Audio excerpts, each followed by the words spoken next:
Power IC लिया है Qualcomm based, और ये है PM8953। और इस पीएम में से रिलेटेड जितने भी फोन होंगे, अगर आपके पास से आ रहा है तो आप ट्रेसिंग कर सकते हो कि कौन कौन सा वोल्टेजेस हमें छोड़ देनी है ट्रेसिंग के टाइम में, अगर नहीं बन रहा है तो भी।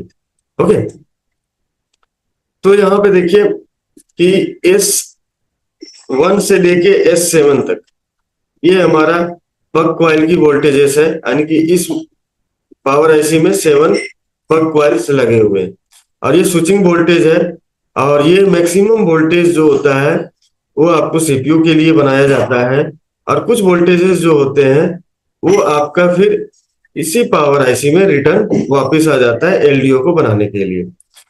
ओके, तो उसके बारे में ज्यादा डिस्कस नहीं करेंगे, हमें चार्ट के अनुसार से देखना है कि कौन कौन सा वोल्टेजेस हमारा बनेगा और कौन कौन सा नहीं बनने के बावजूद भी हमारा फोन ऑन होगा। तो ये क्वालकॉम का पावर सीक्वेंस का एक फ्लो चार्ट है, एक चार्ट है, डिटेल्स में दिया हुआ है कि कौन सा कितने वोल्टेज होंगे, और ये डिफॉल्ट में बनेगा या नहीं बनेगा। तो फर्स्ट इसमें क्या है कि S1 है। ओके, S1 तो कॉइल वोल्टेज है, और ये S1 आप यहाँ पे देख रहे होंगे, ये स्विचिंग वोल्टेजेस है यहाँ पे। और एसएमपीएस इसका सर्किट टाइप है, और जो डिफॉल्ट वोल्टेज है जो कॉइल पे आप चेक करोगे वो 0.87 है। ओके, और ये बनेगा या नहीं बनेगा, तो यहाँ पे डिफॉल्ट ऑन नहीं है। ध्यान से, जब हम लोग मोबाइल को रिपेयरिंग कर रहे होते हैं, हॉट टेस्टिंग की बारी आती है, तो बैटरी लगा के हम लोग नहीं चेक करते हैं, एडाप्टर लगा के चेक करते हैं, डाटा केबल लगा देते हैं। बैटरी लगाने से ऑटो ट्रिगर नहीं होता है। अगर आप बक कॉइल चेक करना चाहते हैं तो बार बार आपको ऑनो बटन को प्रेस करके रखना पड़ेगा, तब जाके आप जो है बक कॉइल पे वोल्टेजेस चेक कर पाएंगे। बट अगर चार्जर आप लगाते हो तो बक की वोल्टेजेस हम विदाउट ट्रिगर यानी बिना पावर बटन प्रेस किए हुए ही चेक करते हैं।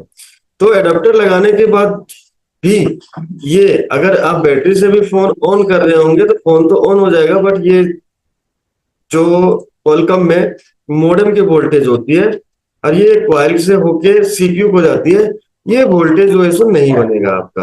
अगर 5 कॉइल है तो 4 कॉइल पे वोल्टेज मिलेगा, एक पे नहीं मिलेगा।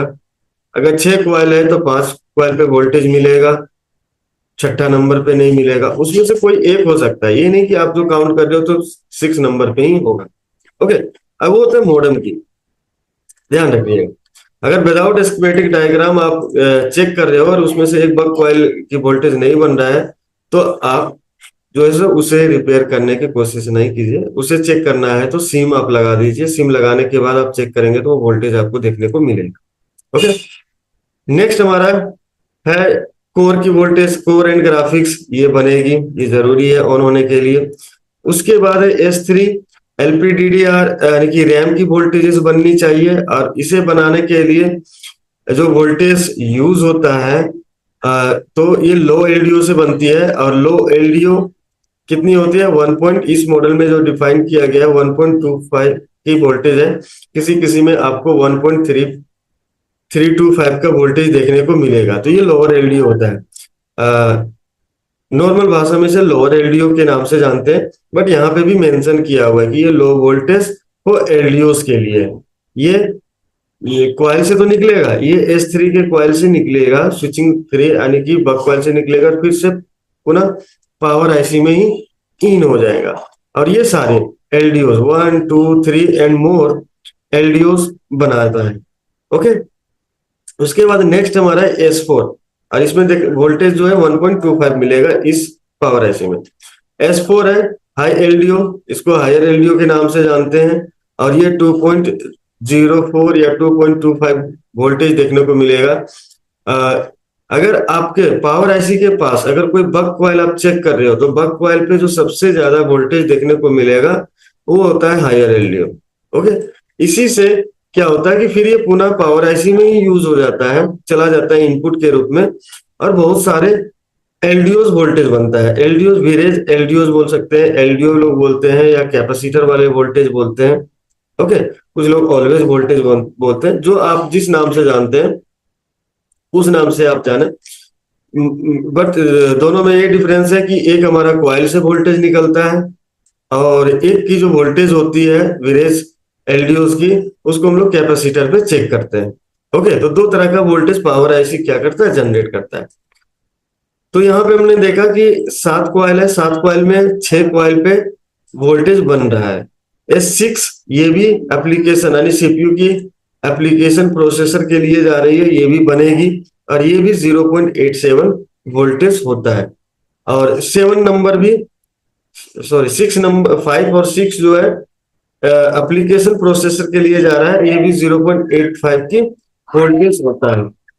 उसके बाद वीडीडी मेमोरी रेल, ये भी हमारा सीपीयू की वोल्टेज है 0.915, और ये भी आपको सीपीयू की लाइन में जाती है, और S7। ओके, तो ये सारे वोल्टेजेस, इसमें से मैक्सिमम वोल्टेजेस आपका सीपीयू में गया है, और बहुत दो वोल्टेजेस जो है हाई एलडीओ लो एलडीओ निकल के बकवाइल से फिर पुनः आईसी का इनपुट बनता है, जिसके थ्रू से सारे एलडीओ वेरिएज वाली जितनी वोल्टेजेस होती है हमारी, वो सारे बनाए जाते हैं। जैसे कि 1.8 वोल्ट, 0.6 वोल्ट, 0.9 वोल्ट, जिस तरह का रिक्वायरमेंट होता है उस टाइप की वोल्टेजेस जो बनाए जाते हैं। अब देखिए, अब कॉइल की वोल्टेजेस यहीं पे हम लोग देखेंगे कि कॉइल की वोल्टेजेस कौन कौन सी होती है। तो कॉइल की वोल्टेजेस में मेंशन होता है, एल से डिनोट करते हैं, उस वोल्टेज के आगे एल लगा दिया जाता है। अगर आपने डायग्राम देखा होगा, स्कीमेटिक डायग्राम, तो एल से चेक होता है। तो चलिए, L1 ये वोल्टेज बनेगा नहीं। एक वोल्टेज है जो RFIC के लिए यानी कि नेटवर्क सेक्शन के लिए, ये वोल्टेज भी नहीं बनता है। ओके, दूसरा वोल्टेज है कैमरा के लिए, तो कैमरे के लिए भी हमारे एडाप्टर लगाने के बाद ये भी वोल्टेज सस्पेंडेड होते हैं, ये भी वोल्टेज नहीं बनते हैं। ओके, उसके बाद है हमारा MSM DSI PLL USB के लिए, ये वोल्टेजेस आपको सीपीयू को जाता है और ये वोल्टेज बनेगा। उसके बाद एक नेक्स्ट है RFIC नेटवर्क सेक्शन के लिए, फिर से एक वोल्टेज है, ये नहीं बनेंगे, और ये है 1.8 वोल्ट। ओके, उसके बाद most digital input output, MSM यहाँ पे डिनोट किया हुआ है, तो ये समझिएगा कि ये सीपीयू है। एंड ग्रुप्स 3 और 7 DDR3 एंड MMC के लिए एक वोल्टेज बन रहा है 1.8 वोल्ट, ये बनेगा, ये बनना जरूरी है। ये सबसे इंपॉर्टेंट वोल्टेज होता है 1.8 का, जो आपका MMC में भी जाता है। अगर EMCP है तो RAM and storage, RAM and ROM एक ही में होगा, और अगर रैम अलग है तो रैम के लिए ये वोल्टेज अलग से जाता है। यहाँ पे भी आपका LPDDR कहीं पे मेंशन हो या कहीं पे दिखे तो आप समझ लीजिएगा रैम की बात हो रही है। हमारे मोबाइल में जो रैम है उसको चलने के लिए ये सारे वोल्टेजेस की रिक्वायरमेंट होती है, तो हो जाएगी। नेक्स्ट हमारा एक और 1.8 वोल्ट है जो नहीं बनेगा, ये MSM QFPRM camera, okay, touch screen display and sensor के लिए यूज होता है, और ये भी वोल्टेज डिफॉल्ट नहीं बनेगा। जब हम टच स्क्रीन वर्क करेंगे तब बनेगा। ओके, सेंसर का वर्क जब होगा तब ये वोल्टेज जनरेट होगा। कैमरा जब ऑन होगा तब ये वोल्टेज जनरेट होगा। नेक्स्ट है आपका 1.8, एक और है। तो देखिए, एक मदरबोर्ड में कितने 1.8 है, आप कंफ्यूज ना हो, कोई एक को चेक करके ये आप ना समझ लें कि आपका 1.8 नहीं बन रहा है, या कि आप चेक करते समय एकाएक आपका 1.8 की लाइन ये हाथ में आ गई, इसे चेक कर लिया और पता चला कि ये वोल्टेज नहीं बन रहा है, तो आप 1.8 वोल्टेज बनाने लगे। एक सारे अलग अलग लाइन है, देखिए 1.8 वोल्ट सेम है, बट ये L4 की लाइन से निकलेगी, ये भी 1.8 है बट ये L5 की लाइन से निकलेगी।